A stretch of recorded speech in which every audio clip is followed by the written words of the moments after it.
亲继续来看这个新北市邦桥的冠民大道，伫深夜发生着一件公安的意外。这个后生刹车无小心告死老爸。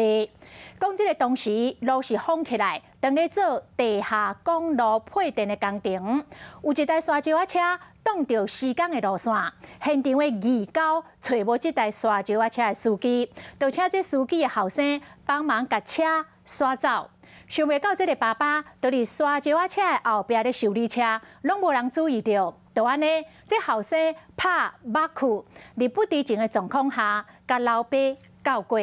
等到发现的时阵，已经袂赴了，甲老爸告死了。 邦桥发生一个事故，警察来到施工现场，伫咧沙石仔车边啊有风锁线，手笼含个人物品散散落落，落伫涂骹。 土一个大开，老先生心情真歹，因为就伫咧无偌久之前，伊驶车无细力告死家己的老爸。昨暝新北市邦桥区冠民大道一段，封路做地下管线配电工程，当时有一台沙石车砸到施工路线，现场义交找无细路的司机，请伊23岁后生倒三共刹车，想到才打拄目裤，煞无细力告着家己的爸爸。现场的人看到，随大声叫，紧甲车停落来。是在车体的后方，然后儿子在倒车的情况之下，他没有注意后方是不是有人，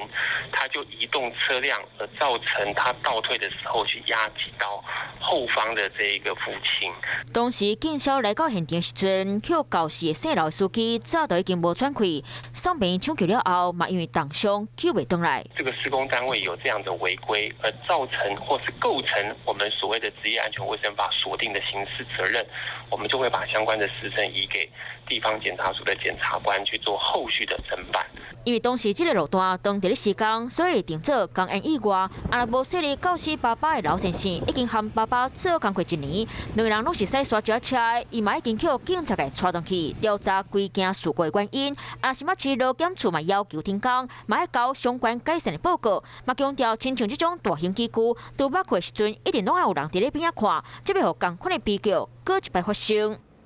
Hello， 大家好，我是乃瑜，要教给大家2个任务。第一个，华视新闻的脸书专页，你按赞了吗？还有华视新闻的 YouTube 频道，赶紧订阅起来，还要记得按赞，开启小铃铛哦。